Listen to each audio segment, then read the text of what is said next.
Midway Broadcasting Corporation, or our participating sponsors. Live from the Xfinity Studios at WVON. We're your original social media.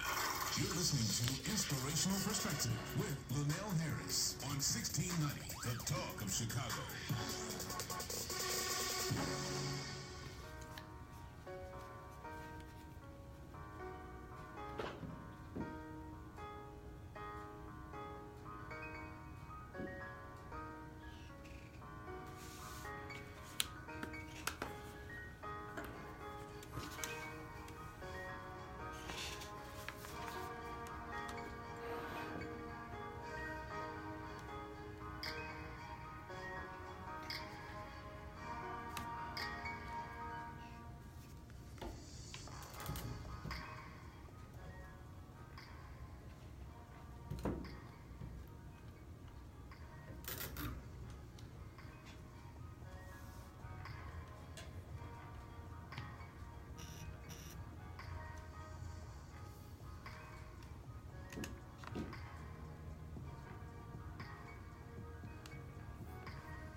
Good morning, Chicago.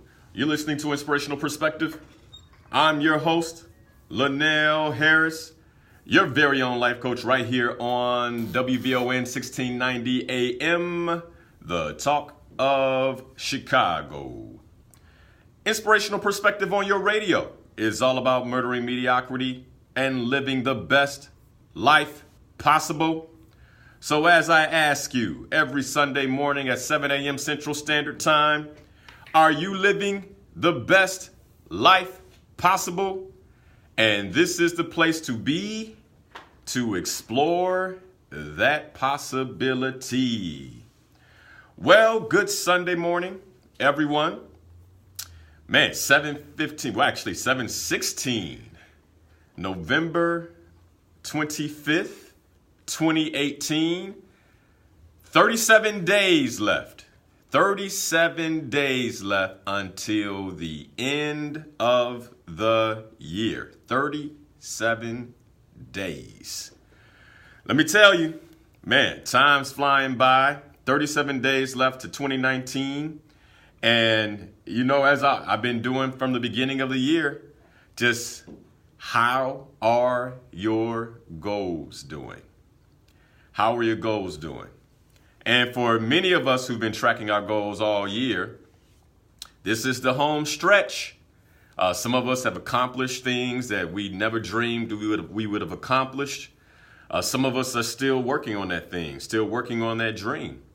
But whatever it is, just know that the remedy to completing, to finishing all goals is pushing through, persisting, and never quitting. Never quitting. Well, today's topic is, and I did this on purpose. I was going to name it something different. But I said, no, let's call today's topic, the secret to happiness is ... Like, what is the secret to happiness? And by the way, this is the beginning of a year-ending series around slaying your goals, around goal setting, around really, truly accomplishing what it is that we all want to accomplish.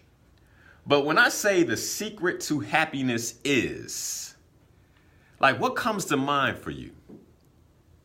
Like, what pops into your brain? And whatever that is, I'd like to know. So give me a phone call, 773-591-1690. Now, here's the reason why. Because I have material set for today, and I know what I want to share. And as you guys know, I never ask a question that I don't believe that I have some type of answer for. And so I believe I have an answer. But I'm curious if we have access to what happiness, what really truly causes happiness, what creates happiness in each of us. And here's one of the reasons, because we just finished up Thanksgiving. And so happy holidays to all of you. And I trust that you all had a phenomenal time with your families. So we just finished up Thanksgiving. And then there's Black Friday and Small Business Saturday. And we have Cyber Monday coming. And something I noticed in particular, because I actually look for it this year, is that, they call, we say the reason for the season, because we're now in a holiday season, right? And Thanksgiving, whether you believe in it or not, has a purpose. And I waited outside of the greetings that people say, happy Thanksgiving to you and yours, you and your family. I hope you all have a phenomenal Thanksgiving. Outside of hearing that, I heard very few people share what they were grateful for. Actually, slow down and share what they were grateful for. But here's the other thing. What I notice is going into the week, the focus is not on gratitude, but the focus is on, who's going to be eating what you're cooking, who's cooking it, where you're going, basically where you don't want to go, the drudgery of having to go to multiple people's to family houses, the travel. Like the focus it seems to be on everything else but what the holiday is really intended to create within us. And, okay, if you don't believe in Thanksgiving, you're like, man, why are we even talking about this? What I want you to do is I want you to think about the overall purpose, right? The overall purpose of the day. The overall purpose of giving thanks. And again, I saw very little of it. Now, and here's the cool thing about living in a social world or a social media world. Because you don't have to be around people to know in some ways what's on their minds, right? Because we share, we post, we put out there what's on our minds, what's happening for us, what's in our space. And again, of all the many friends I have on social media, right? On Instagram, near 2,000, on Facebook, well over, I think close to 3,000. Inspirational Perspective, the Facebook page has almost 40,000. And all these different contexts, I think I may have seen one person express gratitude on social media. Like really check in and say, hey, here's what I'm grateful for. Here's what matters to me.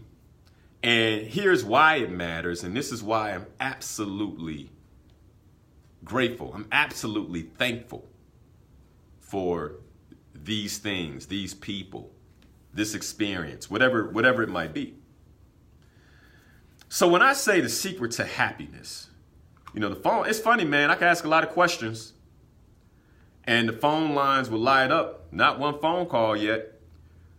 But what is the secret to happiness? 773-591-1690. Like, what is the secret to happiness? So at the end of the show last week, we had Cheryl Klein on the show. She talked about building a transformational mindset and what it means to be mentally tough. The show before that, we had on the travelers from Ghana. And then I was out for 2 weeks. We had some recordings, one of which was How to Get to the Next Level, compilation that will be available online later this year. And then I had a segment before that called You Are at War. And this is what I was getting to. You are at war. And when you think about that, the war is taking place in the mind. The war is taking place in the mind. And so if the war is taking place in the mind, then it's likely, if we're going to go there, it's likely that's where happiness may begin in the mind. Like, what if happiness was nothing more than a mindset? So then you say, if happiness is nothing more than a mindset, then how do I get that mindset? How do I really tap into happiness? I mean, that's the question. What is happiness? Cavell, good morning. How are you?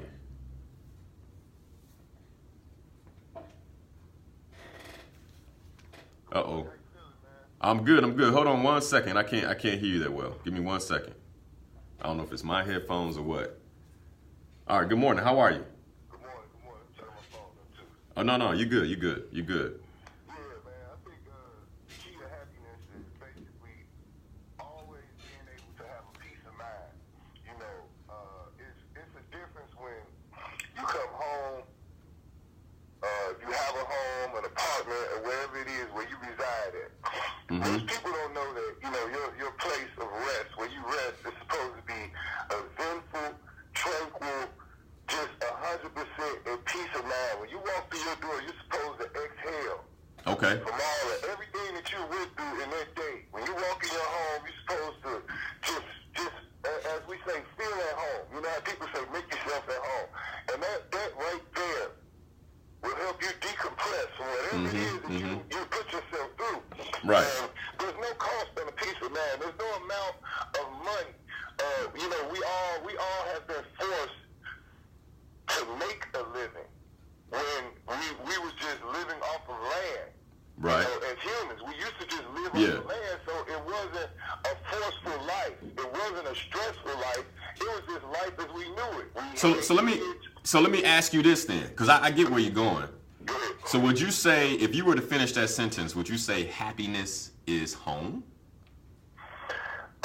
No, I can't say that because, like I said, you have to make home a home. See, if home is not home... So you have to create the home. Yes. Okay. Everything that you want is almost self-created. Besides that peace of mind. If you have no peace of mind, you have no time to be you. You have no time to reflect on... I believe there's no problems that we have. I only believe it's situations. So, and then we have solutions. So then, Cavell, are you saying happiness is peace of mind?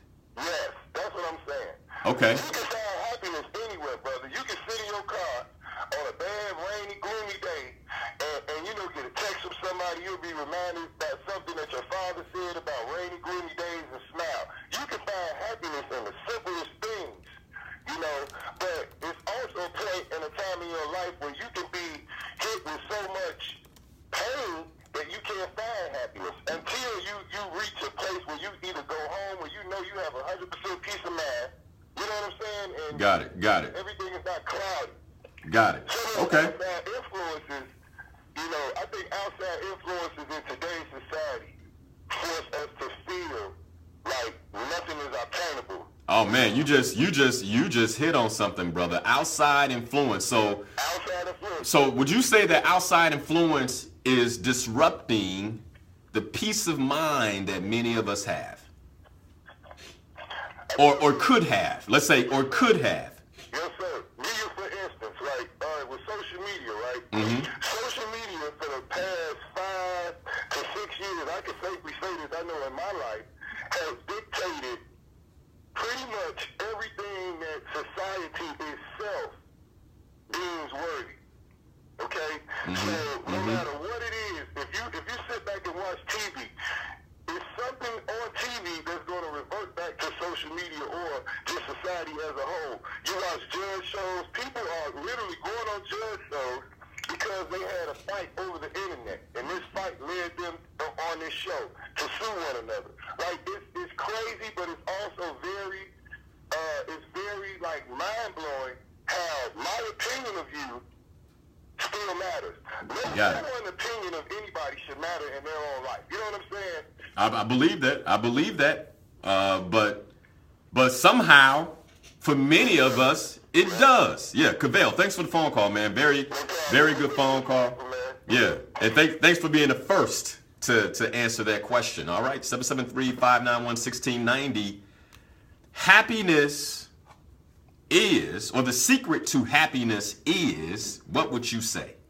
What is the answer to that? Cavell said peace of mind. That's compelling. I got to tell you, peace of mind. But then the question becomes, how does one get peace of mind? Especially in the 21st century. Especially surrounded by technology and social media.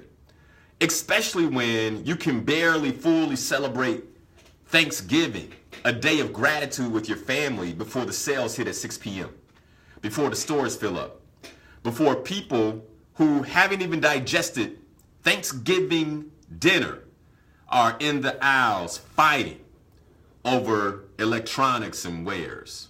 I mean, this is our reality. This is the world we live in today, okay? Where something is so important to me, a piece of technology or something I can purchase is so important to me that I will attack another human being who got to it first, who I perceive may have somehow wronged me in getting to it first.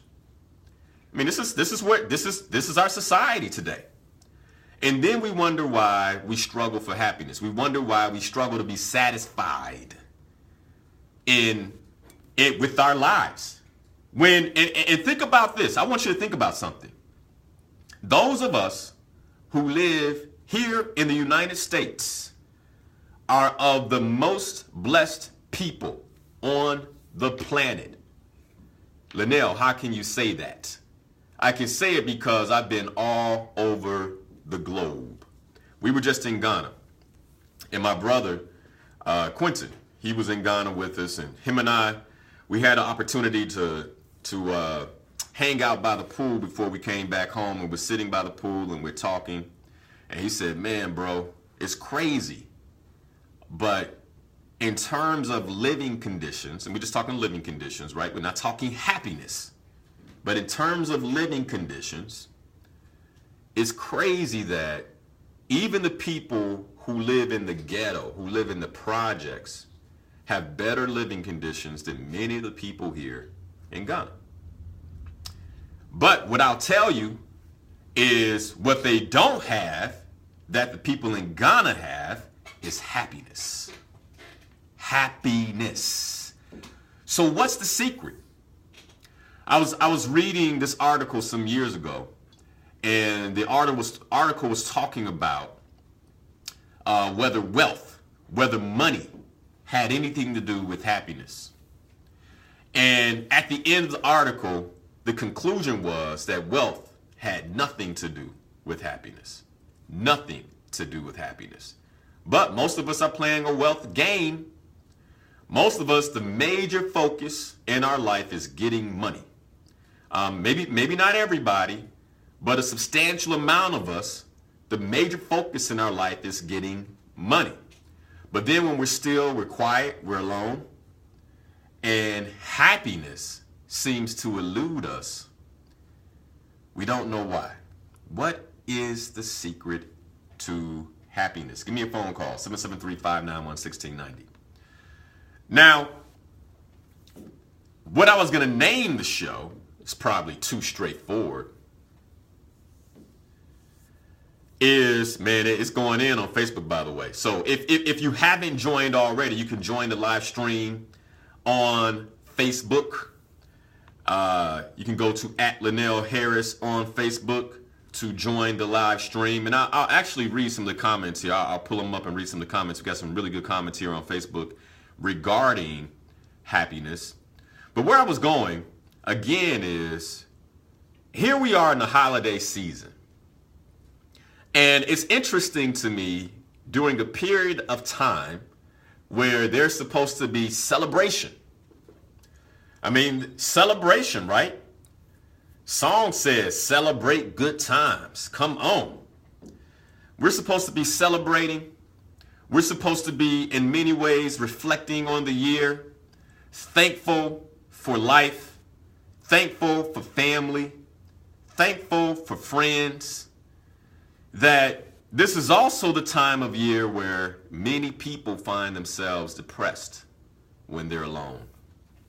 many people can't seem to wrap their hands around happiness. Many people are in a situation where happiness seems to be completely eluding them.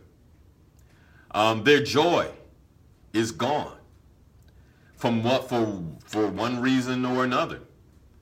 And they just don't have access. They don't have access to that capital that we call happiness. Why is that? What's going on? I mean, that is the question today. Now, for those of you on Facebook, I'm going to get to some of your comments in a moment here. But again, the question is, what is happiness? Now, my opinion is that if you want to be happy, there's one fundamental place that you can start in terms of really becoming happy. And that fundamental place is actually getting present to why you should be happy. Like the things that are going well in your life. Or another way to say that is getting present to what you should be thankful for. I mean, again, this is the purpose of this weekend. More than anything else, this is the purpose of this weekend. Okay? And I'm asking again, throughout this weekend, did you make it your priority to get clear, to step back and look at what's happening in your life and get grateful? Like, itemize the things that you are 100% grateful for. This year, this weekend, today. I mean, again, that is the question. What are you grateful for? And often what happens is we have this slanted view, I would say, of life. And the slanted view of life has us thinking about what we're losing, what we don't necessarily have access to, what could be going wrong. Some years ago I wrote a blog, and the name of the blog was An Attitude of Gratitude.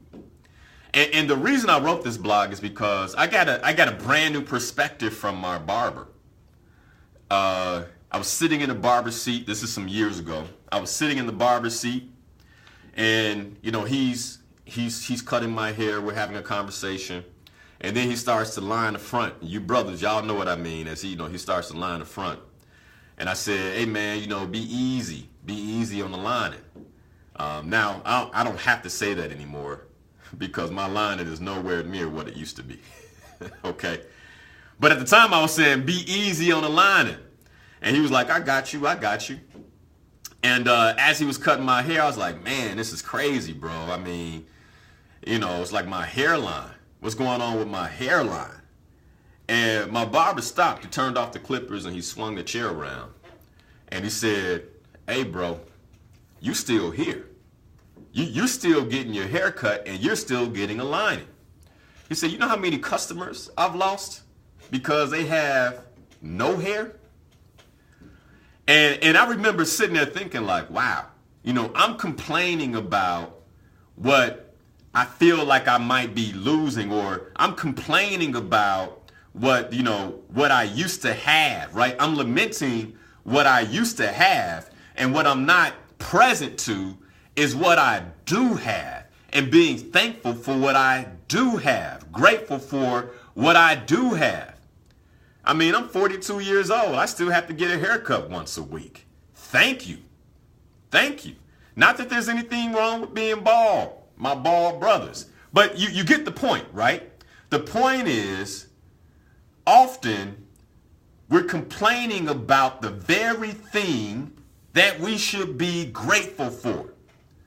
We're lamenting the loss of the very thing that we should be absolutely 100% grateful for. You know, Friday night, my wife and I, we were having a conversation. And at the end of the conversation, you know, I told her I appreciated her. I appreciate you. And I realized when I told her that it's been a while since I've shared my appreciation for my wife. And I thought to myself, man, you can't let it go that long. And it's let me tell you something. It's very easy for me to say, right? Because this is what happens. I've talked about this before when it comes to relationship. It's very easy for me to say, well, she don't tell me she appreciate me, and you know what? Why she don't tell me no? But when I heard her say thank you, say, you know, baby, I want you to know I appreciate you. I love you and I appreciate you. She said thank you, and it seemed like a heartfelt thank you, like she needed that in that moment. Okay, and I logged in my brain, you got to do better, brother. You know, it can't be. You know, you can't go. I don't know how long it's been since I told my wife I'm grateful for her. I mean, I express how I feel. I tell her I love her. But I would challenge all of us who are married, who have a significant other, that we're likely not doing it enough. Okay? You say, oh, I tell my wife I love her every day. You're likely not doing it enough. Right? I tell my wife I appreciate her every day. You're likely not doing it enough. Okay, but I told her, thank you. I appreciate you, and I could sense the impact it had over there. Okay. So when is the last time you told the people that matter to you in your life, right? The people that hold the strings to your happiness? Because let's be real. You know, you get into a relationship, all right? You get married, and, you know, your peace of mind has a lot to do with your spouse, okay? Your ability to generate happiness has a lot to do with your spouse. You don't believe me? You can turn to Proverbs where it says, you know, a man would rather sit on the rooftop in a storm than to be in a house with a contentious woman. Why? Because he wants peace of mind. He would rather be wet and cold and have peace of mind than to be warm and comfortable around a contentious woman. So peace of mind is big, and who you choose as your life mate is big. And if you got somebody that you can be happy with, you need to tell them, I appreciate you, I'm grateful for you. And by the way, they're not perfect. So let that go. You know, let that go, and just be grateful. But the secret to happiness is what? ... Is what? And by the way, for those of you calling, I noticed that some of you are calling. Just give us a moment. I'll be answering all those phone calls. Give us a moment. If you call and it wasn't picked up, give us a moment. Just working through a few things here in the studio. But the secret to happiness is, and here's the thing. I believe that many of us, you know, you may look at 2018 and you say, well, Linal, I didn't accomplish the things I wanted to accomplish. I didn't necessarily hit my goals, right?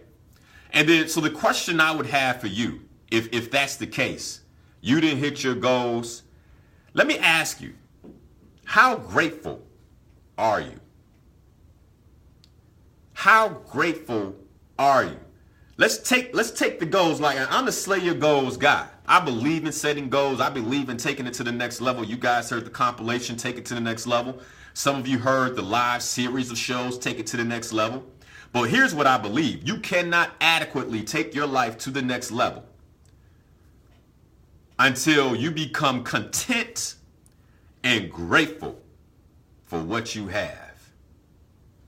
For what you have. One of the prayers I have on a consistent basis is make me a good steward over what I have. It's funny, as I was thinking about this topic last night, I was thinking about one of the prayers I say to myself on a regular basis. And one of the prayers I say on a regular basis is the prayer of Jabez. And the prayer of Jabez is basically a prayer where he is asking God to enlarge his territory.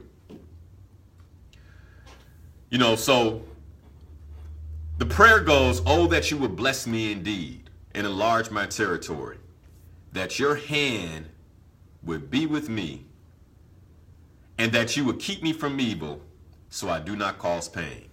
And then I ended with, "God, please grant me this request." Right? Now, I was thinking about that prayer, and I was thinking about this year and all the things I should be grateful for.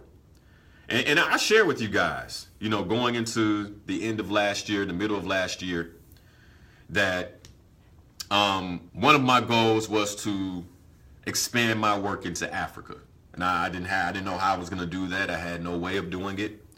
And that was part of the reason for the prayer, you know, expand my territory. And as my territory has been expanded, right? Last night I was thinking to myself, and I was like, man, I gotta shift the prayer a bit, because as I'm praying for expansion, right? I'm praying for blessings, as we all do. The other part of the prayer should be, and help me be a good steward. Enlighten me. Give me the wisdom to be a good steward of the things that you have given me, of the things that I have. Help me be a good steward of the companies, of the businesses that you've given me, the blessings you've given me. Help me be a good steward of the money, of the financial situation that I'm in, right? Some of us will sit back and complain about our financial situation, and you should be grateful that you have a situation. It's a situation. You get where I'm going? Some people don't have a financial situation because what they're looking for is just, how do I get some money to feed myself and my family? It's not a financial situation. It's a matter of life or death. It's a matter of eating or not. It's a matter of health. And here we are complaining about what we have. Complaining because it's not the way that we want it to be. Phone line's up again, 773-591-1690. Give us a phone call. The secret to happiness is, what would you say? So when I talk about this attitude of gratitude, because I believe that gratitude in many ways, at least for me, you say, Linal, how would you finish that sentence? The secret to happiness is. The way I would finish that sentence is, the secret to happiness is gratitude. The secret to happiness is being grateful. Am I grateful for what I have? Am I grateful for the blessings, the many blessings that God has already given me? I tell you guys, I get phone calls, I get notes, I get emails. Linal, what's the secret? You know, what would you say the secret is to success? What would you say, how is it that you did it? Will you mentor me? And I'm going to tell you something. One of the very first things that I realized in my journey very early on is that if I practice an attitude of gratitude, no matter what, then that in itself will secure my happiness. And if I'm happy, then that gives me a different level of power to go after the things I want in my life. Good Sunday morning, Mary. How are you? You're on WVON.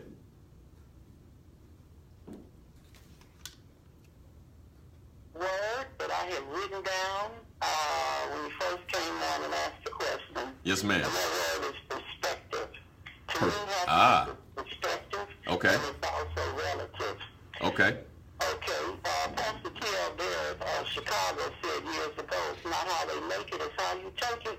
He also taught how we can stop certain thoughts. Of course, the Bible talks about guarding our gates. Ah, yeah. I call keeping watchmen on the wall. Okay. Yes, ma'am. Here's my personal story. Okay. The way I've become happier is by looking back. People say, well, you're supposed to forget the past and not look back. Okay. But when I look back, I was unwanted as a child, but I made it through. I was raised, and I look back when I was locked up in mental health hospitals. I was in state hospital, Tennessee State Hospital, because I had behavioral problems. Okay. I look back when I was homeless. And also something Pastor T.L. said, thinking of Thanksgiving. He asked the question years ago, which would you rather have, the turkey or the appetite? And of course, a lot of people said turkey. But What? Really? A lot of people said turkey? a lot of people said the turkey, but when you think about it, plenty of people have turkeys, but they don't have the They don't have appetite. Yeah. I'm thankful that I not only had, I don't eat poultry anymore, but I not only had Likewise. the ability to have the turkey, but I had the appetite. Amen. I enjoyed the food that I eat. It didn't do anything to harm my body. And I just, the main thing I'm thankful for, and the reason why I mentioned my name is Mary Bernadette Brooks, is because I'm about to finish my first book, autobiographical book, called #A Made in America War. I'm able to do this. I read well and I comprehend as well, despite having only a 4th grade education. Okay. But happiness, and I'm just about done, happiness to me right now is learning that since February 2nd this year, since I eliminated sugar and dairy products from my diet, I dropped 50 pounds without trying. Wow. Okay. I don't have to walk with my cane anymore. And so the whole thing is that I've learned that I can correct myself and my behaviors and make my health better and make myself feel better. Beautiful. That's beautiful. And it sounds like that has been a key to happiness for you and something that you're incredibly grateful for. Yes, do the research and knowledge is not power, by the way. A lot of people say that. Yeah, because if it's not applied, then there's no power. Yeah. Come on, I'm in this church with you. Okay, Yes. and the bottom line is you mentioned money doesn't make you happy. Ecclesiastes 10:19, the last line said, money answers all things. And I could be doing a whole lot more for my situation that I'm in right now if I had money. Got it. And I'm going to continue to listen, Mr. Harris. I'm going to join this program. All right. Excellent. Thank you so much for the phone call, Mary. All right. 773-591-1690. The secret to happiness is. So let me tell you when my perspective. So I've always, in terms of gratitude, I grew up in a home, in a household where gratitude was important. You better be thankful. I could hear my mom reminding us, you better be thankful, right? And so I grew up in a home where gratitude was important. I grew up in a home where my dad basically took us through the book of Proverbs over and over and over again. So I have these principles, right, stamped into me. And I remember here's the thing about growing up like that. Often when you grow up like that, it's something you're indoctrinated with, you're told, but you don't have a personal experience, right? You don't have a very personal experience. And this personal experience is, in my opinion, what really helps take you to the next level in your walk. And so without having a personal experience, you better be grateful, you hear these things, you read these things, you learn these principles. And in some ways, you believe it. In some ways, you believe it. However, until it becomes very personal for you, it's hard to truly, really act on it. And so one of the things at the top of the hour, I want to tell you about where it really hit me personally, where tragedy happened in my life. And where gratitude, this attitude of gratitude became personal for me. And for me, one of the secrets to what happiness means for Linal. But Maurice, thank you for calling this morning, brother. How are you? Well, thank you for picking up. I'm good, but I'd rather be rich. One God, one people. Ah. One bank. Yes, sir. Yes, sir. God bless you. Yes, sir. Yes, sir. You know, you used that same exact words Nelson Mandela used when he toured the country after being released from prison. Mm-hmm. I went to see him in Detroit, and he said the African people in this country are the most blessed Africans anywhere on earth. It's the truth. It's because he had the same perspective that you had. I'm glad God Yeah. has expanded your territory, Mm-hmm. and you're connecting with the continent, because that's where it's all going full circle, my brother. Yes. And God is using you to make it happen, and I'm proud of you, Linal. I'm really, really proud of you, young man. Thank you. Thank you. Yes, sir. As far as the secret to happiness, the secret to success, why should those things be secret anyway? That's my question. Why? Well, you know, I don't believe that it is a secret, Right. but I'll tell you this. We live in the information age, right? Well, and it's really no longer the information age. You know, it's I've heard it's the social age, or it's becoming the robotic age. You know, so the information age is artificial intelligence. right. It's coming. The information age is coming. This era is coming to an end. But you know, nonetheless, that the gift that the age has provided us is still here. But very few of us, very few of us, actually really use the gift and the blessing of this era. And so the secret to happiness, all you have to do is Google it. Okay, you Google. Yeah. I mean, really. I mean, you have scientists and researchers and psychologists and therapists who have left articles and blogs and all types of things on how to secure happiness. That's right. That's right. And with this Google, these smartphones, brother, we should be a much smarter people. But I'm going to end with this. But Sister Mary said it. She said knowledge is not power. It's the application of knowledge. It's the application of that knowledge that makes you powerful. That's right. I'm going to end with this. I like to go back to some of the old songs that I heard in church coming up. Okay. And one of them is, "It is no secret what God can do." I'm out, my brother.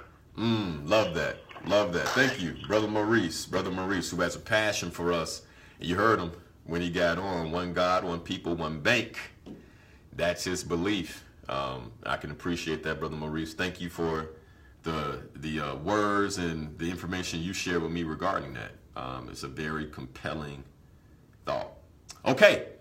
All right, so we're at the top of the hour. I see the phone calls coming in. Again, the phone lines are back open. The secret to happiness is, give me a phone call, 773-591-1690. When we come back, I'm going to share with all of you when things change, when I began to take gratitude seriously in my life, and the tragedy that took place in my life. Yeah, you can't. You might not think it's a tragedy. It was a tragedy for me. But the tragedy that took place in my life and how perspective helped me navigate that. But at the same time, taught me the real true gift of gratitude, and how for me, gratitude has been access to happiness. But before we go, it's not just me that believes that. Meister Eckhart said, if the only prayer you said was thank you, that would be enough. And then one last quote from Marcus Tullius Cicero, going back a few millennium. Gratitude is not only the greatest of virtues, but the parent of all others. Are you happy this morning? Are you happy today? Have you been happy in 2018? And if happiness is eluding you, you want to keep listening. You've been listening to Inspirational Perspective. I'm your host, Linal Harris, your very own life coach, right here on WVON 1690 AM. the talk of Chicago. We'll be right back.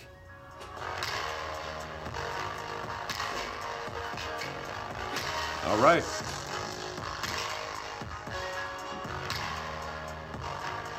So that was the top of the show. Hopefully you guys got something from that. And Mexico disagrees. let me tell you, let me turn all this down there. I got it just right. So let me tell you, we so the studio is moving. I believe by the end of the year. And so the whole setup in here has changed. So it's taken all of us a bit longer to get used to that. Nonetheless, I'm grateful. But anyway, so what questions do you all have? For some reason, I can't get back to former Facebook. Maybe I can. We'll see here. But I can't get back to former things on Facebook. But I can do it here. Let me see if I can do it right here on the phone.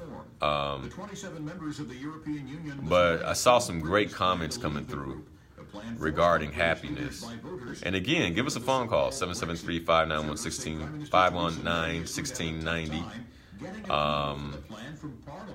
This morning she said, take it or leave it. If people think somehow there's another negotiation to be done, I'm curious what you all think about that. Africans who are in America, right? Those of us of African descent are the most blessed Africans on the planet. this is the deal that is on the table. Nelson Mandela said that. It's the only possible deal. There's snow in the forecast today. A lot of us complain about America. We complain about being American. And yeah, we didn't come here by choice. That's true. But you got to wonder, sometimes, was it for a purpose? You know, was it for a purpose? And are you adequately tapping into that purpose? All right. Good morning, everyone. I'm looking at the line here. Good morning, good morning, good morning. Thank you all for joining. Good morning. The National Christmas Tree Association says the average price drops to $47. And I'm just going here looking for comments. Deborah Farmer, happiness is based on things happening. What are those things is the question. All right, so Deborah believes that there's something There's something happening here. Let me see if I can see more. Typically I can't when I do it on here. No, I can't. All right. So I have to read the rest of that. Look like it's good though, Deb. Shirley Fields, happiness is being grateful. All right, there you go, Shirley. No matter what state you find yourself in, knowing that this too will pass. I'm guessing I can't see the rest, but I'm guessing this too will pass. All right, so that's from Shirley.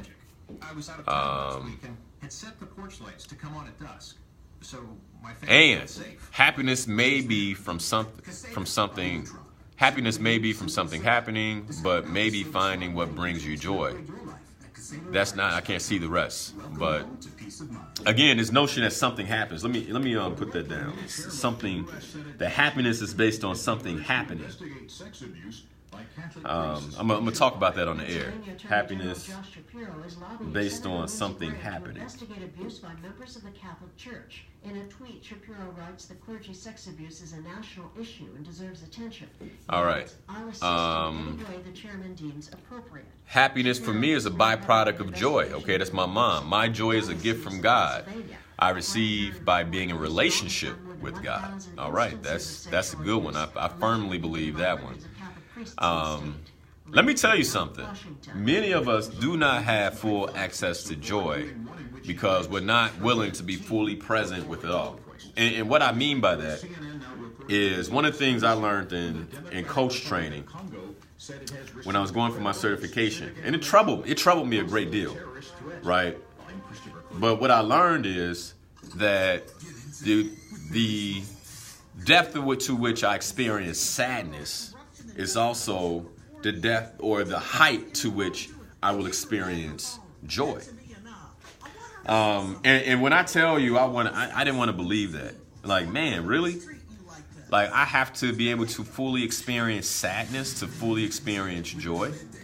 But I think many of us forget that being fully present with our emotions is a very important part of being alive. right? And being alive,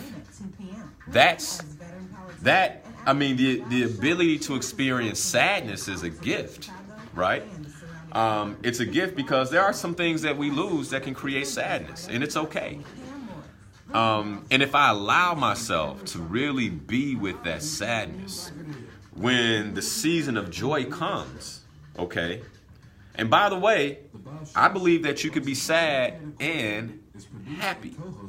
So I think that's the other thing. We think a lot of us experience, or we believe that we have to experience everything like this.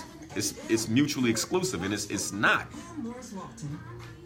I could be sad about something, but still overall happy with my state of being. You get where I'm going? Like something could be in my space that I'm sad about, but at the same time, I have peace of mind. You get that? And like the first caller said, Cavell, that peace of mind is definitely a link to happiness. All right. So, and that's for us men. Are you really allowing yourself to fully feel it all? All right, here we come. We're coming back. Necessarily those of WVON, Midway Broadcasting Corporation, or participating sponsors. Live from the Xfinity Studios at WVON. You're listening to Inspirational Perspective with Linal Harris on 1690, The Talk of Chicago.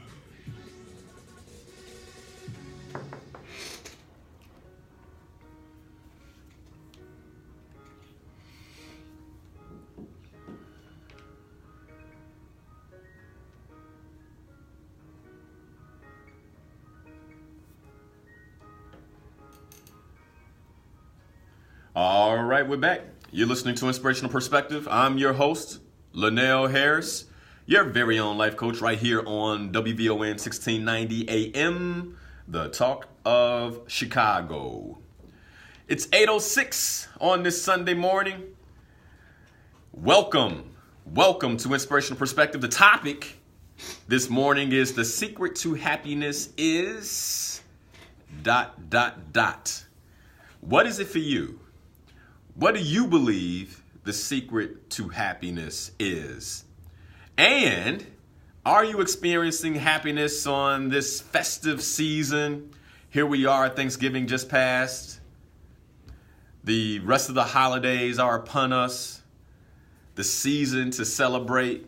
And even though it's the season to celebrate, so few of us feel that deep sense of joy during this time of the year.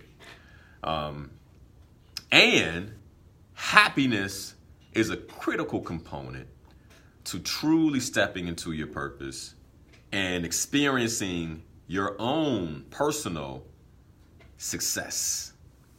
And again, I put the emphasis on your own personal success.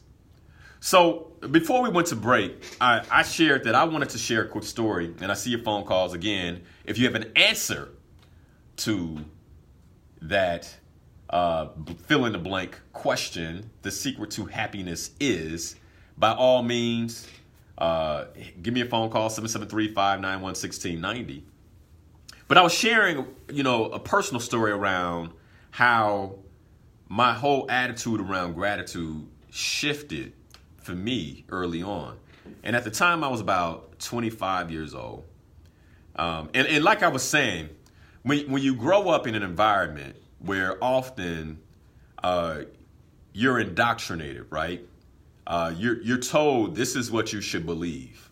Believe that God is God. Believe that, all these different things. Believe these scriptures, et cetera, et cetera. And for anyone who grew up like that, you know what I'm talking about. The one piece that's missing is often the piece that your parents got, the experience, right? My parents converted to Christianity when they converted to Christianity, and they had a very personal experience, right? And that's one thing that you cannot force on a child. You can't force the experience, right? So it wasn't until I began to have my own experiences that many things that I was taught, I could come back to and say, okay, I can get with that, or I can't. I don't know if I agree. But one of the experiences I had happened for me in my mid-20s. And I was driving to work, and I was in the left-hand lane, and I was waiting for the traffic to end. The light turned yellow, and as many of us do all the time, every day, I began to make that left-hand turn once I saw all the cars go by. And as I was making the turn, I remember I saw this green Blazer, this green Chevy Blazer. And I was beginning to make my turn, and I saw this car is coming fast. And I realized that as I was making the turn, there was nothing I could do. Like, they weren't stopping. The light was yellow. But at this point, it was, basically red. And they weren't stopping. They must have saw that light far, far back, turned yellow, and said, I'm making that light. They didn't anticipate anybody making a left-hand turn. And there was nothing I could do. And basically, I got wishbone, right in the middle of the car on the passenger side. Turned my car around 4 times, broke out every window in the car, totaled the vehicle, pushed me into another car. And the lady who my car got pushed into was pregnant at the time. All right, so it hit her car. My car, which was started off in the middle of the intersection, actually ended up on the other side of the street on the corner. Okay, on the curb. And I remember sitting there. I remember when it happened. These things, when they happen, anybody who's been in an accident, when it happens, all of a sudden, it's like everything slows down. I mean, everything's slow. I mean, I could see the windows break in the car, right? And I'm spinning around. And when the car came to a rest, I remember sitting there and catching my breath and beginning to check my body. Because, I mean, the impact was incredible. So I'm checking my body, and I can move my hands, I can move my arms, I can move my legs. And so I try to get out the door, and I have to open it from the outside. And I open the door, and I slowly stand up. And as I slowly stand up, I realize it seems like I'm okay. And so after I stand up, I can see the woman who hit me, and their airbags are deployed. Her daughter's in the front seat, and I can see some blood. And then the other car that I hit, I look over there, and I notice that she's still sitting in the car. She's crying. And I mean, it's just this awful scene that I'm in the middle of as a young man. Fast forward a bit, the emergency vehicles come, and I remember when the first emergency vehicle on the scene was a fire truck. And the fire truck pulls up, and the firefighter, he gets out, and he points to my car, and he says, "Who was in that car?" And I said, "I was. I'm the driver of that car." And immediately he says, "Lay down." Now, what do you mean? He says, "Lay down. Lay down." And I'm like, "Why? I'm fine." He's like, "No, there's no way you can be okay." He's looking at the car. Okay. He says you could have internal bleeding. You can have internal broken bones. You need to lay down right away. And right then, a paramedic showed up. A couple of paramedics showed up, and they put me on a stretcher.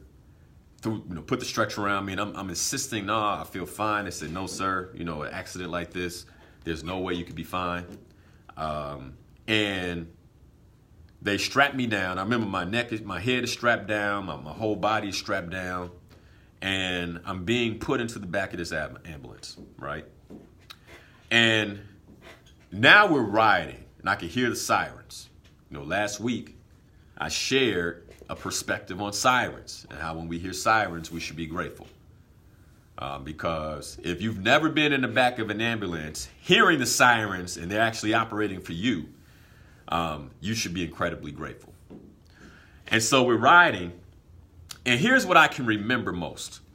I remember there was a skylight in the ambulance, okay? And I'm looking out the skylight, and I can see us, driving under bridges and trees and things like that. And right away, I began to ask God why. Why? Why me? Why did you allow me to get into a car accident? And then I start to rationalize. Man, I go to church, I pay my tithes, I'm responsible. I had just bought my first piece of income property, and my mind went to, oh man, I don't have a car anymore. I don't have money for a car. I put all my money on this income piece of property, and my mind began to swim in why? Why me? And in that moment, it's like I got an answer back, and it was like, why are you questioning me? If you believe in me, and you believe that everything I do is for your good, then why can't you believe that this moment right here, you strapped in the back of this ambulance, is the best thing for you? And when that came, almost immediately, there was a shift in perspective. And the shift in perspective was, I'm alive. I don't know if anything is wrong with me, but I'm breathing. I don't feel any pain. I just walked away, literally walked away from a major car accident where my car is total. I mean, total. Okay. And yeah, I'm in the back of an ambulance, but I can breathe. My mind can I can rationalize things. I can think, and I can even hear the voice of God. You know what, Linal? No matter what happens as a result of this, you have to be grateful. So, long story short, I got to the hospital. They ran all kind of tests on me. My mom showed up. She was shook. And they ran these tests. I'm in the hospital, the emergency room. They run all these tests. And eventually the doctor comes in and he says, we can't find anything wrong with you, man. And the paramedics, they insisted that something had to be wrong because of how your car looked. But right now, we can't find anything wrong. There seems to be no internal bleeding, no broken bones. Everything seems to be fine. We're going to ask that you take it easy for the next few days. Don't do anything. Watch your stool, watch your liquids, see if there's any blood anywhere. And if not, then in a few days you can come back, we'll clear you. Well, a few days went by, everything was fine, okay? And I went back and I looked at my car in that junkyard lot. And let me tell you something. At that point in my life, I was a young man. Like I said, I was in my mid-20s. And I had learned to completely separate myself from my emotions, right? Because it's something I have just learned over time as a young man. And I remember being taken to that lot and looking at that car and wanting to cry, knowing that I had been tremendously blessed. And after the accident, I had to deal with the fallout. Right? I was healthy, but I was being sued. Believe it or not, I was being sued by the woman that totaled the car. She said that the light wasn't red. I was being sued by the woman whose car my car got knocked into because she was pregnant, and she was saying that the impact of the accident could have done something to her child. And I had just, at my mid-20s, really secured myself financially. Those of you who know my story know that at the age of 22, I found myself broke and in debt. And in, 3 to 4 years, I pulled myself out of debt. I had accumulated money. I had worked 17-hour days for years and purchased my first building. And here I was in a financial hole because of this accident. Multiple suits against me. A building that I had started to gut that I could not complete. And really no way out, like no visible way out of the situation. But the one thing I had was gratitude. I was grateful for my life in that moment, right?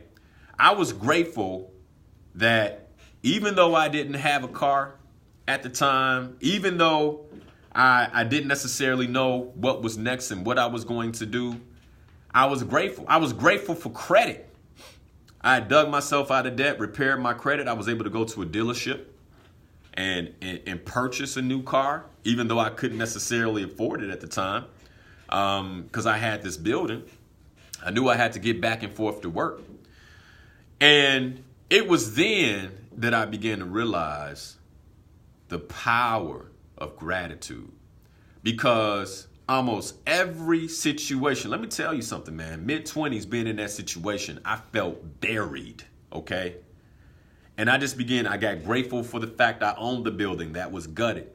I didn't know what to do. And I shared the story about how I got on my knees and prayed in that building one day and said, I don't know what to do. And the answer I got was, do everything that you can do that doesn't cost money. I mean, I did everything I could. I pulled the nails out the studs in the walls. And the answers started coming.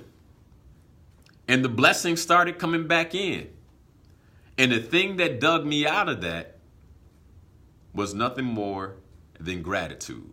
And let me tell you something. At a time in my life when I could have got depressed, a time in my life where I could have overlooked the one blessing was that I wasn't hurt, because everything else around me started to crumble, okay?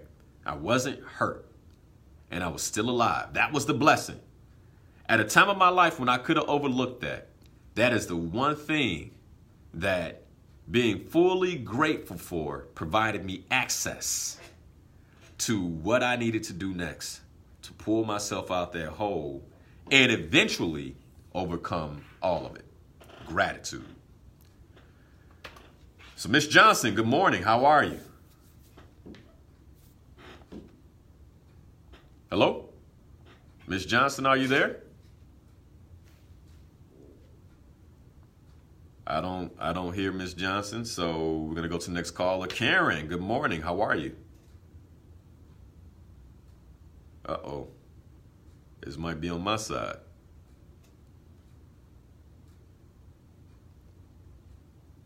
All right, might be on my side. So here, let me hold these calls here, and we'll see what's going on. Again, like I said, the studio's moving, and so typically, Sunday mornings are a little more difficult than normal. So please, Miss Johnson, if you're still there, hold a moment. I'm gonna try to come back to you. Yeah. For some reason, it's not working. All right. Well, my apologies there. Okay. Well, 773-591-1690. You got it? Okay, here we go. Miss Johnson, good morning. How are you? Good morning, Linal. How are you? I'm well. Oh, did I enjoy that testimony you just gave? Oh, thank you so much. Yes, indeed. That's a great, great testimony. Well, anyway, I'll make mine short because I wouldn't have the time to tell the testimony in my life. Mm-hmm. But I will say that to be happy, to have some happiness, you have to have God in your life. I agree. Okay? I agree. There will always be things come up that's going to make you unhappy, but, it just only remains for a certain length of time. Mm-hmm. Mm-hmm. So that's my answer to happiness. Got it. You got to have God in your life. You got to be for real with Him, okay? Got it. That's it, Linal. All right. Thank you so much. That's a phenomenal answer. Oh, yes. All right. Excellent. Okay. All right. Bye-bye. All right. Goodbye. All right. Got to have God. Let me tell you something. It's interesting because when she says that, I'll add a little bit more. I would say a relationship, right? Communication with. Like when you think about a relationship, like I could be married, right? But that doesn't mean that we're in relationship. And so when she says you got to have God, I believe she's also saying in a deep way, a relationship. And let me take this a little further.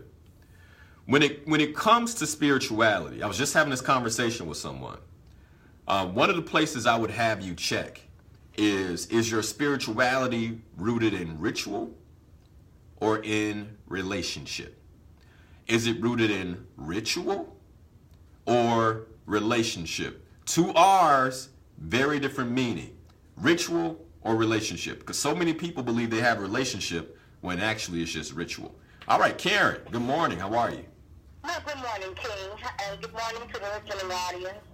I had almost a similar story with flipping over in my car and totaling it out, and my eye was closed and my right arm was messed up. And it just gave me a message that it was time for me to open my eyes and use the right hand to do what I was supposed to do.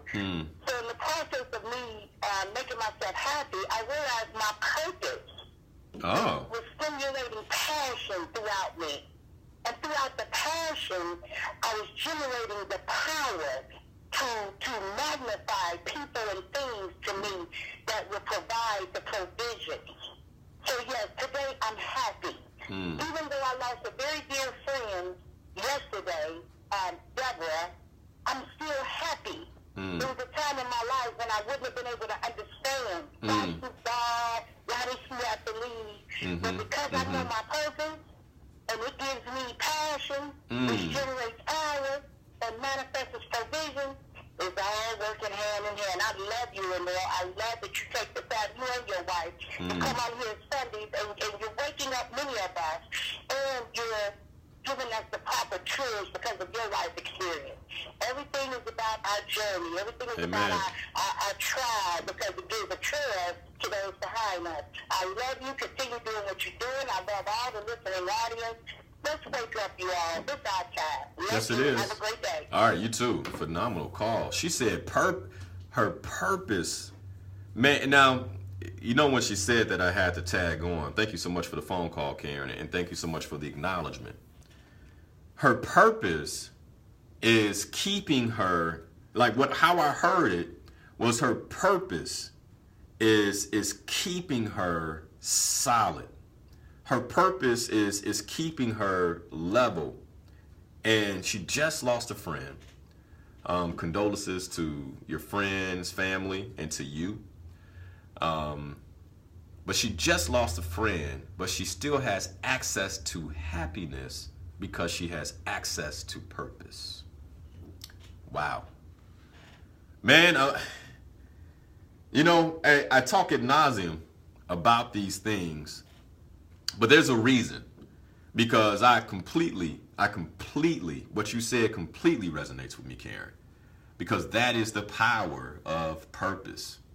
It has an ability to soothe you when nothing else can.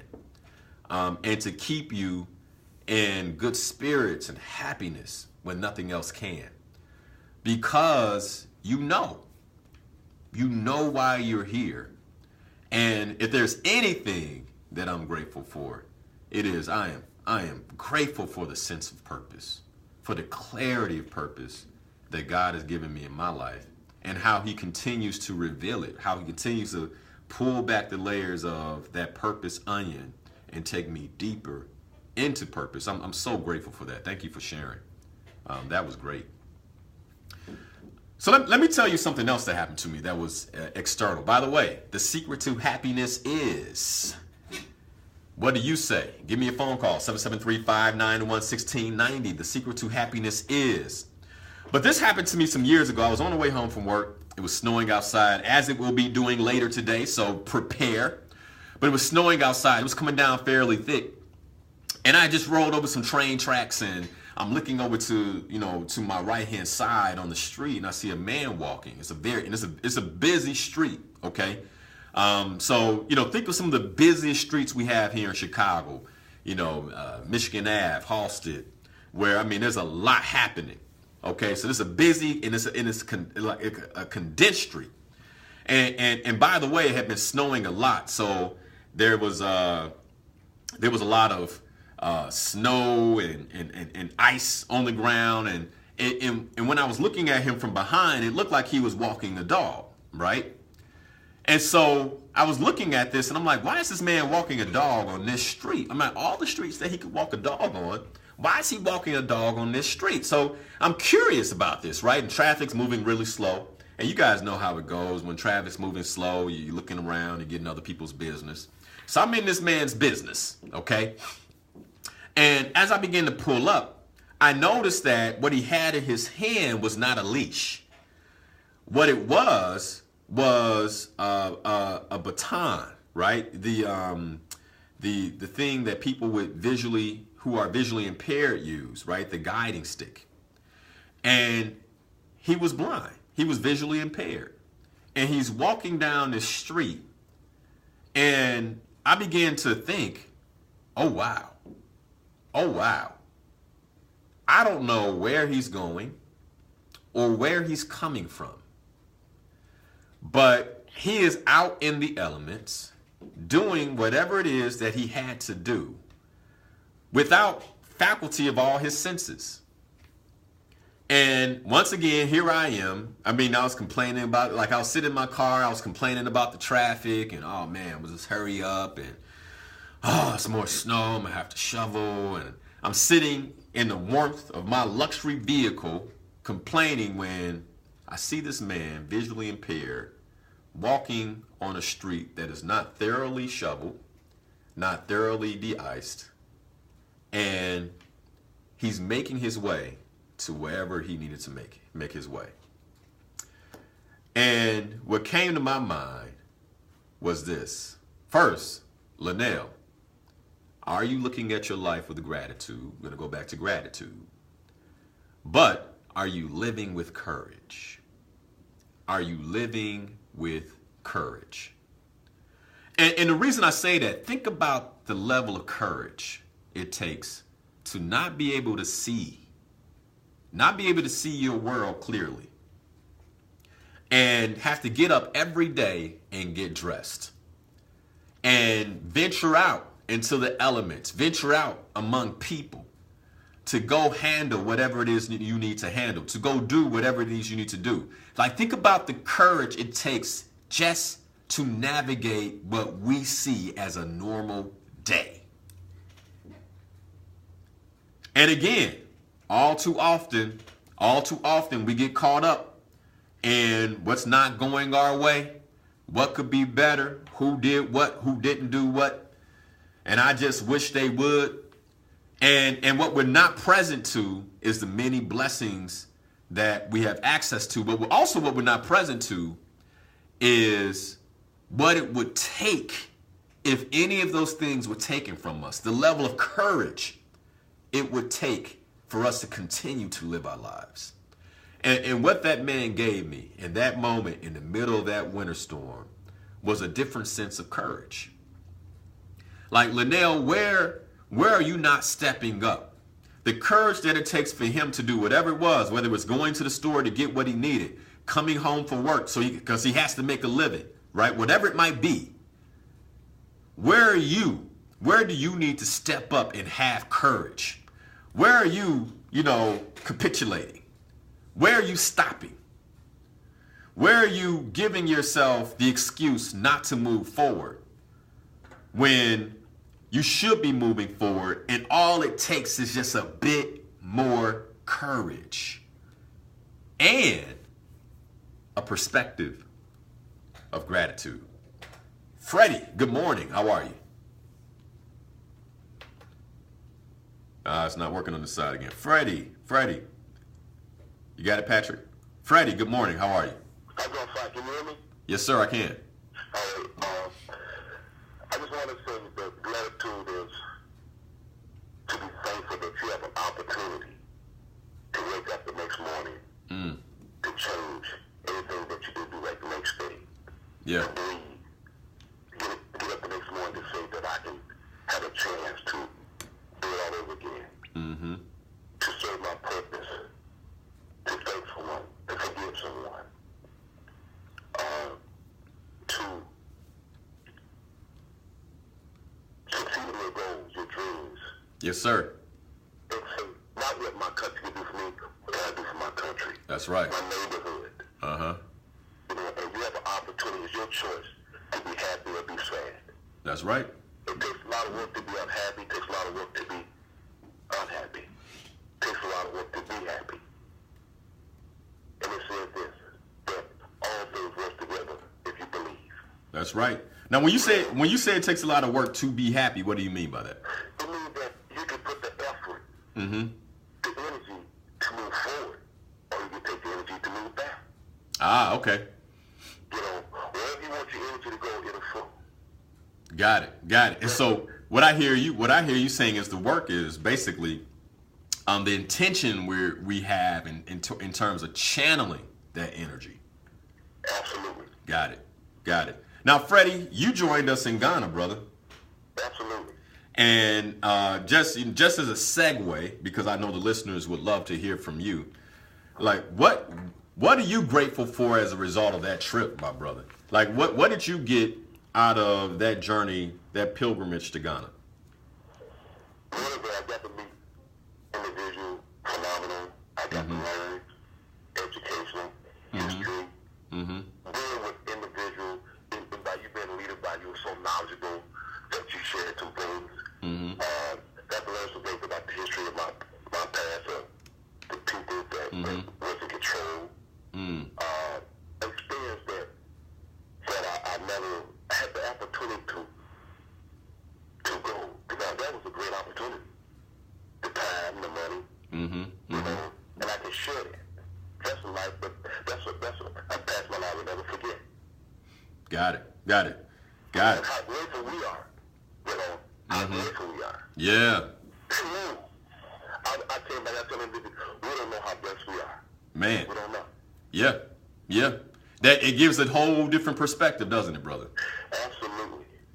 Yeah, man. I say some people, we just can go over there and see. If you want to get sad, just walk to the hospital, walk to the mental institutions, and see how grateful you are. Yeah, how blessed we are. Absolutely. Freddie, thank you, man. Appreciate the phone call. All right, brother. All right. He's right. And let me tell you, man, personal experience, hey, small things matter. Small things matter. Some years ago, I used to play football and caught a pass, dislocated my pinky. Okay? Might not sound like a big deal. It was a pinky on my right hand. Okay? Man, and by the way, when I dislocated it, it was hanging. And the first lesson I got in gratitude around that, because there's things that we have, like when we think about our eyes, fingers, toes, nose, right? It's whatever, you know, eyes, fingers. So we teach our children, you know, right now, my wife and I were teaching Legend, you know, about his fingers and toes. Oh, your toes. And every time I put on a shirt, I go, fingers. He starts laughing, right? But I'm just teaching him. But these things matter. Man, when I dislocated that pinky, I went to the emergency room so I left practice, went to the emergency room, and I walked into the emergency room, and I still had on my football gear. Security guard was standing there. He said, hey, man, how can I help you? You need to check in. I said, well, you know, look at my finger. He said, ooh, that don't look good. I said, no. He said, well, we're full tonight. It's going to be a while. And I looked around, and I saw suffering. There was a gentleman who still had a knife. Listen to me. He had a knife in him. They had him wrapped up, all taped up, and they had stopped the bleeding. But he had a knife in him, like he had been stabbed. Okay. And I told him, I said, you can take my name off the list. I'll just call my doctor. Because I realized that as much as I needed my pinky, as grateful as I am for my pinky, and as bad as that pinky hurt, I wasn't suffering like them. And then let me tell you, for the next 3 months, I understood how important my pinky is to me. Okay? I mean, simple things like taking a shower, washing my body became difficult tasks because my pinky would you know, it has a purpose. And I've never been more grateful for it. See, the thing is, often we don't know what we have because we haven't lost it. And then when we lose it, we become incredibly grateful for, or we mourn the loss of it when we had it, we should have been absolutely 100% grateful for it. But when that happened to my finger, I wrote a blog called Eyes, Fingers, and Toes. You can go to inspirationalperspective.com to read it. By the way, Freddie was just on talking about Ghana. We're going back to Ghana the spring of 2019. Next year is the year of return.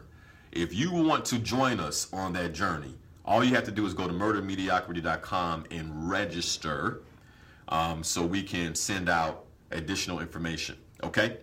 Murdermediocrity.com to go to Ghana in 2019. I'll be talking more about that in future weeks, all right? All right, Joe, good morning. How are you? Okay, are you speaking to Joe? Joe, yes, sir, Joe. All right, thank you, sir. Okay, then, I'm doing fine, sir, and you? I hope things are going well. I'm listening to the program. Blessed. And I heard I think you said, what does it take to be happy? Yes, sir. One of the questions, and then we talked about gratitude. That's right. Well, here's the thing. When we talk about gratitude, those people who, well, I put it like this. Ingratitude seems to be a reason for us to blame others for our situation. It seems as though we feel that we are being given the short end of the stick somehow, and therefore we should have this sour personality about us. But in my opinion, the onus is on the individual. Every one of us is responsible for our happiness or the things in our life. I mean, even if some of us, it appears as though, seem to be putting things on God, saying I prayed and you didn't come through for me.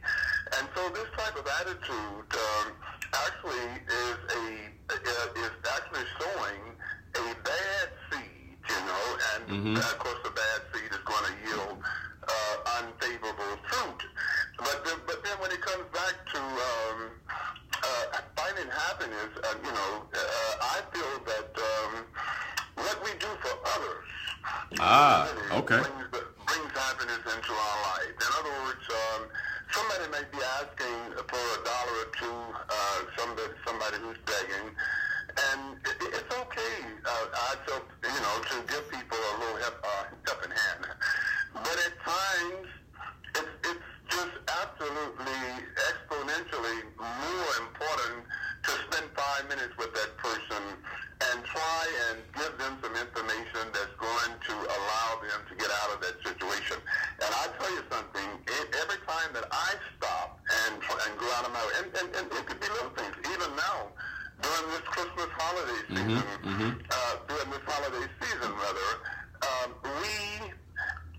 the things that we do for others, they seem to give me personally a lot of gratification, and therefore that's where my real happiness comes from. The more that I do for others, the more phone calls that I make, even when I don't want to make the phone calls, the more phone calls that I make, the more people I try and cheer up, the more happiness seems to come into my life. That's beautiful. Joe, thank you. Thank you for that. Man, take care. Yes, sir. Man, doing for others. I just read an article on altruism. Altruism is when you're giving to others, doing for others.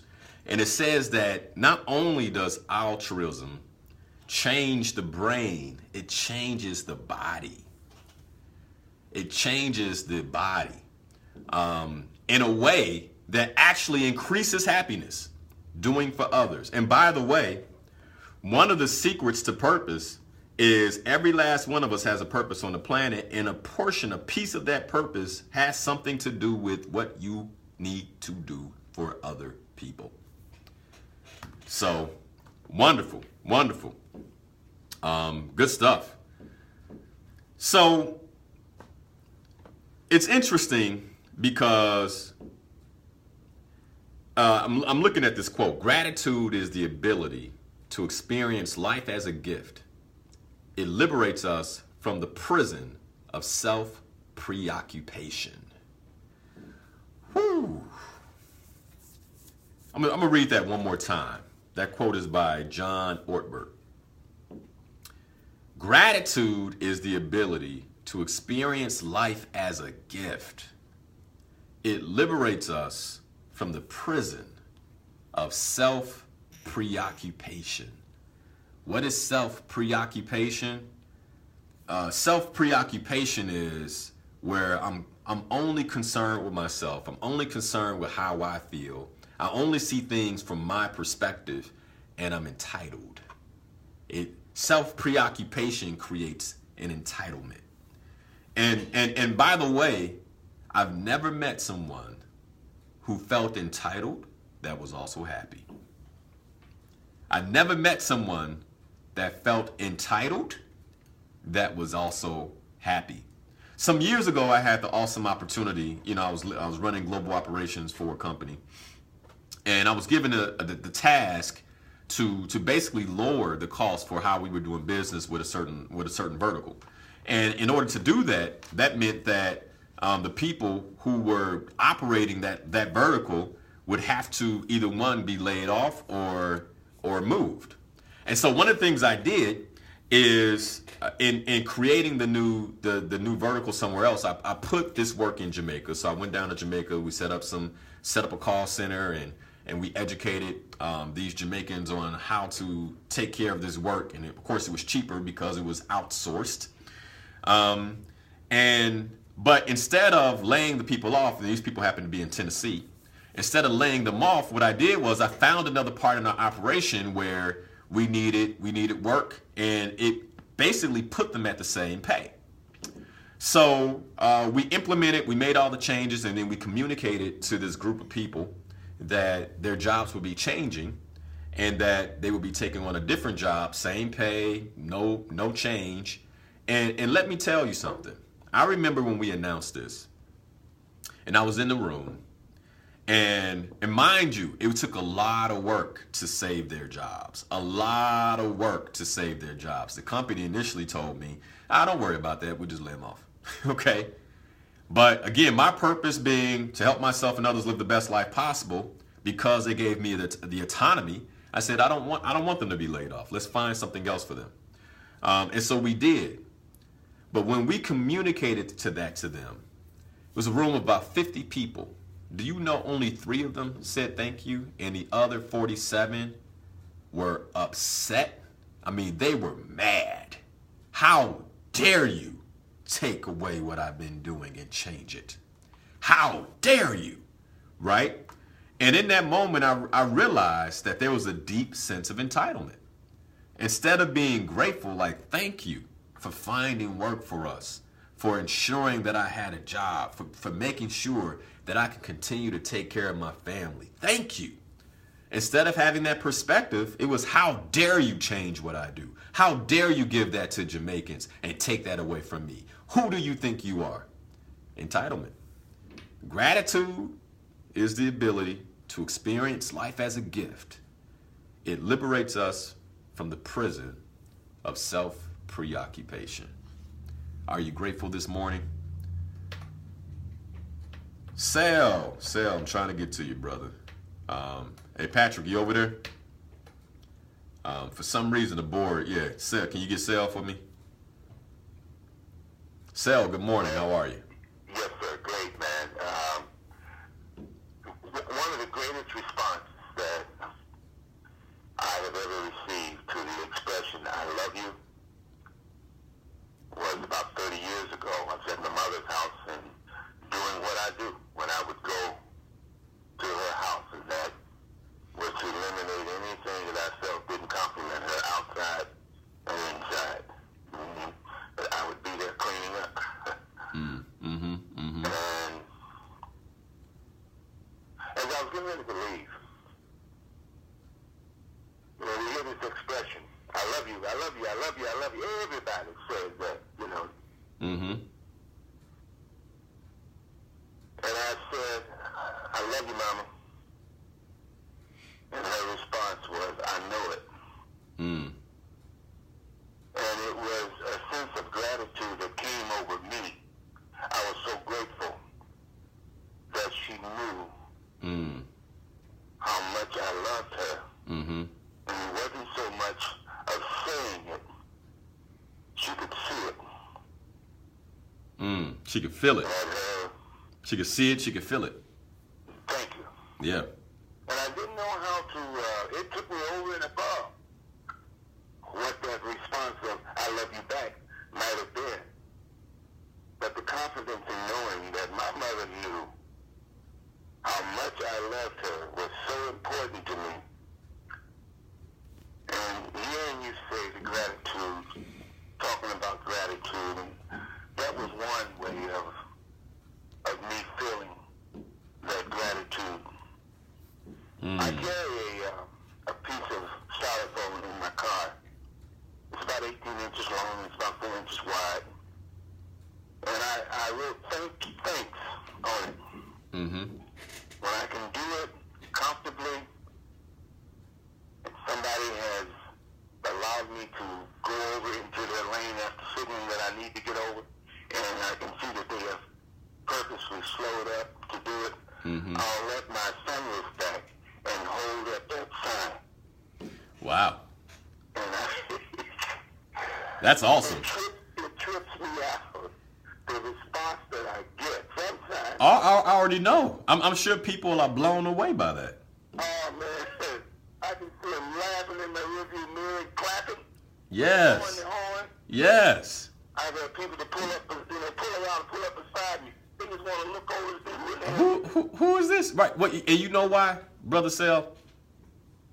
Because most of us go under-acknowledged. Yeah. We know. And by the way, it's not that people don't say thank you, but thank you is so robotic nowadays. Yeah. You know, I mean, we hear thank you. I mean, people who went shopping on Black Friday, they heard thank you at almost every register. Thank you for shopping with us, right? But we know that that's part of your training. Like, you know, you were just told to do that for this organization. But very seldom are we told thank you for little small deeds that matter, man, and get acknowledged for those things. And so you're moving around making people feel awesome. Well, and I don't know if I'm being selfish or whether if I'm doing this on for my personal self. Hey, let me tell you something. It's okay. Because so one of the things I do with my clients at the end of every call is I acknowledge them, right? Yeah. And it's for them, but I get something too. Right. It feels great to make them feel great. Thank you. Yeah. Exactly. Yeah. And I'll keep saying it, but as human beings, we are selfish. Yes. We are innately selfish, and it comes down to what type of selfishness will you exhibit?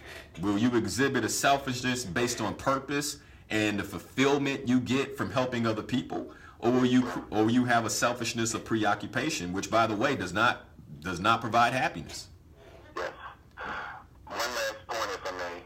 I bought 2 books recently, and in many respects, the books that I buy now, I've read, spearheaded, and cherished by you all at WVON, along with the community that I attend at St. Francis City Study every second and fourth Saturday, starting 10 o'clock. I invite you to come sometime. You know what? And you're not the first person to invite me. I'm gonna come out soon. Please do. Yeah. Please do. Some powerful brothers who present on various topics, and I just enjoy it. You don't have to, take a test afterwards, but you leave there knowing so much more. You feel more wholesome, full, as a result of what you've learned, or at least that's the way I feel it. Every presenter. Right. I always thank them. I can't put any money in their pocket. Right. Well, I could. But the bottom line is that I thank them and let them know how much how grateful I am for them adding to my understanding. One of the books that I bought for him was Feeling Your Strengths. And it was because of you. Talking about building your strength. That's right. They don't come automatically. Yep. You have to work on your strengths. The other was the rise and fall of the Third Reich. I have gotten so much pleasure out of reading this book, adding to my understanding. Yep. What type of a blue ribbon idiot Donald Trump is. I tell people, if you just read the first 75 pages, you will see all in this. But and you'll learn how to take them a little bit more seriously. I'm trying to every Yeah, day take yeah. that boy serious. He will take us out in the name of trying to add the possibility of his name. That's being right. glorified. That's right. He's a sick pepper. Robert De Niro refers to him as a punk. Yeah, yeah. That's Well, what I see him as. yeah. Well, Sel, thank you so much, man. I appreciate the phone call, brother. And Appreciate you. yeah. And keep making people feel good by telling them thank you through the sunroof when they let you in, brother. We need more of that in Chicago. We could use that. Thank you so much. Have a phenomenal Sunday. Likewise. All right. Great phone call. Okay, Brian. Good morning. How are you?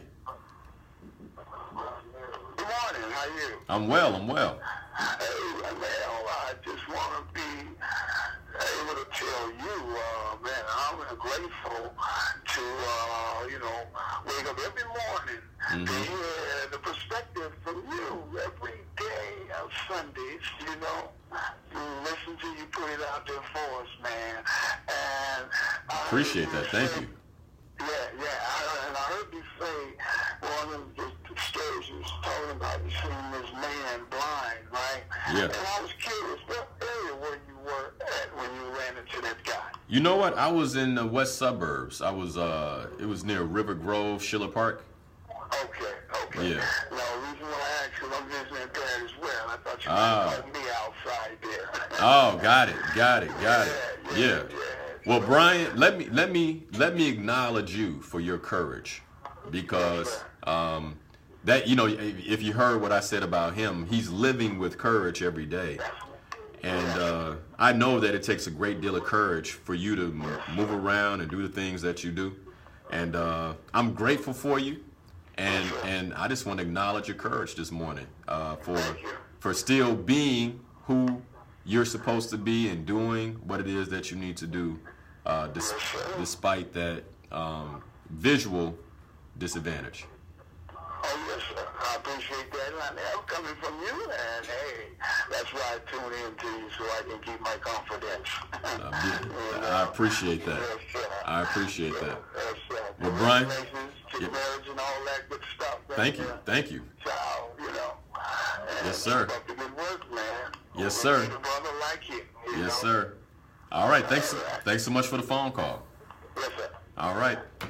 Okay. Well, that takes us to the top of the hour. The secret to happiness is. We got some phenomenal answers. Some of the answers: peace of mind, purpose, gratitude. The secret to happiness is peace of mind, purpose, gratitude, gratefulness, ultimately. So thank you all for your phone calls. Thank you all for listening. And I want to end with this. We all have complaints. There's no doubt about that. It's human to have a complaint. But your relief to that complaint is in your gratitude. And today, going throughout the end of the year, my challenge to you is to find gold in your mud. Back in the 1800s, when settlers were moving from the east out to the west, and they were moving to that frontier to find wealth, the only way that they could find wealth is by sticking their hands in the mud, in the murk, in the dirt, and extracting the gold. And so my question to you is, what's happening in your life that might feel like it's a complaint, that might be dark, that might not feel so good, but it's the mud. It's the mud in your life. And I guarantee you, if you begin to squeeze that mud and sift through that mud, there is always some gold. There is some gold for which we can be grateful. And so I challenge you to find the gold in your mud and be grateful. I'll end with a quote by Tony Robbins. He says, "When you are grateful, fear disappears and abundance appears." And I know that we all want to operate from a place of deep abundance, because abundance is what's available to each and every one of us. Abundance is available to you. All you have to do is move forward with gratitude. All right. Have a phenomenal Sunday. Thank you all for listening. You've been listening to Inspirational Perspective. I'm your host, Linal Harris. You can follow me on your social media channels at Linal Harris, LINALHARRIS. You can go to murdermediocrity.com to get more information and find products that will serve you. As always, thank you for listening. Stay tuned in for Ernesto Burgess of the Burgess Report, and have a phenomenal Sunday. No to asylum plan. Yes to exit. All right. That's the show. Now, wait just a Thank you minute. guys so Mexico's much incoming government says a for Washington listening. Post report And that Britain if you got agreed to let something from asylum this, seekers wait in the country you know, is I'm not going to correct. tell you, President Trump please, tweeted please, yesterday please share the stream. Share the stream with other people. Share the stream. Don't be selfish. Because we all need this, man. Let me tell you, it's so necessary. It's so needed. This conversation, especially this time of the year. So please share the gift with everyone else. And I'm grateful for each and every one of you. I thank you all for the support. I thank you all for listening. When I started this work, it started as a blog.